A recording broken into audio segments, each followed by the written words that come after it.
প্ৰথমতে মই সকলোকে গোটেই ভাৰতবাসীক আজিৰ এই গণৰাজ্য দিৱসৰ শুভেচ্ছা জ্ঞাপন কৰিছোঁ। লগতে আমি ননাই চেৰফাং মণ্ডল সমিতিৰ উদ্যোগত এটা ফ্ৰেণ্ডলি মেচ ৰাখিছিলোঁ, ক্ৰিকেট মেচ, আৰু সকলোৱে ইয়াতে পাৰ্টিচিপেট কৰিলে। আজি বহুত বছৰ কিছুমানে খেলা নাই চাগে, আজি খেলিলে তেখেতসকলে। আমি আগৰ দিনবিলাক ঘূৰাই পোৱাৰ দৰে হ'ল, খুব আনন্দ কৰিলোঁ। আৰু এনেকুৱা পৰিৱেশ এটা আমি সদায় বিচাৰোঁ।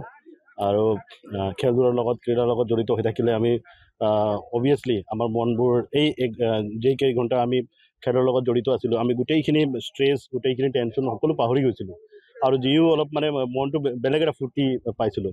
চ' এই ভেলিউটো আমি সাধাৰণতে বুজি নাপাওঁ। আমি নিজৰ দৈনন্দিন জীৱনত, নিজৰ কামত ইমানে ব্যস্ত হৈ যাওঁ বা ষ্ট্ৰেছ লৈ লওঁ, আমি নিজক সময় দিবই নোৱাৰোঁ। গতিকে এনেকৈ ফ্ৰেণ্ডলি মেচবিলাক হৈ থাকিলে খুব ভাল হয়। আৰু মই আমাৰ মণ্ডলৰ সভাপতি অশোক মাহাতো ডাঙৰীয়াক মই পুনৰবাৰ অনুৰোধ কৰিম যে মাজে মাজে এনেকুৱা ক্ৰিকেট হওক, ফুটবল হওক বা এনেকুৱা যিবিলাক আমি লাভান্বিত হওঁ যিবিলাকেৰে, সেইবিলাক অনুষ্ঠিত কৰি যাব লাগে।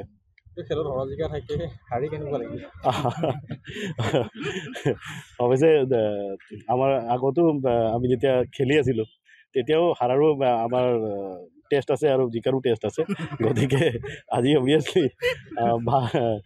আমাৰ কি ক'ম, এইটো অপনেণ্ট যি টীম আছিলে খুব ভাল খেলিছে তেখেতসকলে, আৰু আমাৰ কেইটাও ভাল খেলিছে। কিন্তু লাষ্টত মোৰ যি বলটো অভাৰটোকে পিটি দিলে, সেইটো কাৰণে আমি হাৰিবলগীয়া হৈ গ'লোঁ। Thank you. নিশ্চয় আমি মানে এনেকুৱা হৈ আছিলে যে আগতে বল কিনিবৰ কাৰণে আমাৰ নাছিলে, চ' চবেই কালেকশ্যন কৰি আছিলোঁ যিমান প্লেয়াৰ আছে। চ' এনেকৈ আমি কালেকশ্যন কৰি পেলাই বল কিনি আছিলোঁ, বাগানত গৈ ষ্টেম্প কাটি আনিছিলোঁ, বেট আমি নিজে বনাই আছিলোঁ। এইবিলাক দিন মনত পৰি গ'ল। আৰু আমি ক'ৰবাত খেলিব যোৱাৰ কাৰণে মানে চাইকেল ৰেয়াৰলি আমি চাইকেল পাইছিলোঁ, আদাৰৱাইজ আমি খোজকাঢ়িয়ে বহুত বেলেগ বেলেগ বাগানত গৈছোঁ বা বেলেগ এনেকৈ গৈছোঁ, খেলিছোঁ। সেইবিলাক দিন পূৰা ৰিকল হৈ গ'ল। আজি ভাল লাগিছে, খুব ভাল। মই সকলো অনুষ্ঠানবিলাকতে মই কৈ আহিছোঁ যে আমি প্ৰায় যুৱ প্ৰজন্মক দেখা পাওঁ যে মোবাইলতে সীমিত হৈ গৈছে তেখেতসকলে।